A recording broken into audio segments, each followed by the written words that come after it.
అన్నమయ్య జిల్లాలో ఓ షాకింగ్ ఘటన జరిగింది. పీవీసీ ప్రభుత్వ పాఠశాలలో 10వ తరగతి చదువుతున్నటువంటి ఇద్దరు విద్యార్థుల మధ్య జరిగిన పుస్తకాల గొడవ చివరకు ప్రాణాల మీదకి తెచ్చింది.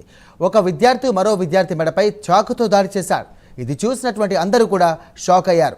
ఇక వాయల్పాడులోని పీవీసీ ప్రభుత్వ పాఠశాలలో 10వ తరగతి చదువుతున్నటువంటి హర్షవర్ధన్ అనే విద్యార్థి పుస్తకాలను భరత్రాజ్ దొంగలించాడు.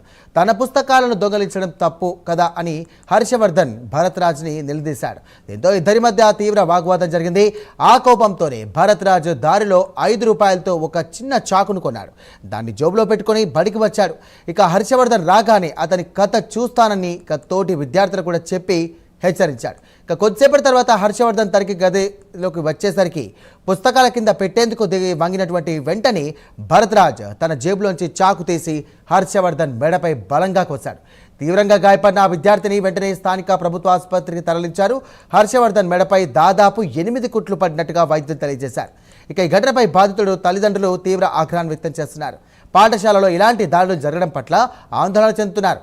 రైట్, ఇదే అంశానికి సంబంధించి మరిన్ని డీటెయిల్స్ అందించడానికి మా కరెస్పాండెంట్ రవివర్మ ఫోన్ ద్వారా సిద్ధంగా ఉన్నారు. రవివర్మ, ఈ పీలేరులో అనూహ్య ఘటన అయితే చోటు చేసుకుందని చెప్పి పేర్కొనవచ్చు. ముఖ్యంగా వాయిల్పాడులోని అన్నమయ్య జిల్లా వాయిల్పాడులోని పీవీసీ కళాశాలలో చదువుతున్నటువంటి ఇద్దరు విద్యార్థులు, అంటే 8వ తరగతి చదువుతున్న విద్యార్థుల మధ్య చిన్న వివాదం, పుస్తకానికి సంబంధించిన చిన్న వివాదం వచ్చి చిలిగి గాలివాన్గా మారిందని చెప్పి పేర్కొనవచ్చు. హర్షవర్ధన్, భరత్రాజ్ ఇద్దరు ఒకే క్లాస్ మిస్. అయితే హర్షవర్ధన్ పుస్తకాన్ని భరత్రాజ్ తీసుకోవడంతో దీని కారణంగానే ఇద్దరి మధ్య వివాదం అయితే చెలగుని రేకెత్తించింది.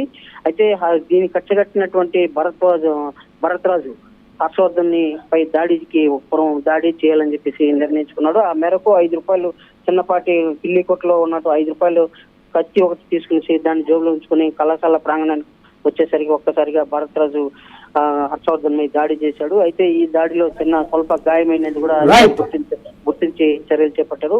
అనూహ్య ఘటన చోటు చేసుకోవడంలో పోలీసులు కేసు నమోదు చేసి విచారణ చేపట్టారు. తల్లిదండ్రులు ఓర్న వినిపిస్తున్నారు. ఈ కేసు అయితే ఇద్దరిని పోలీసులు పిలిపించి విచారణ అయితే సాగిస్తూ వస్తున్నారు. Thank you Ravi Varma.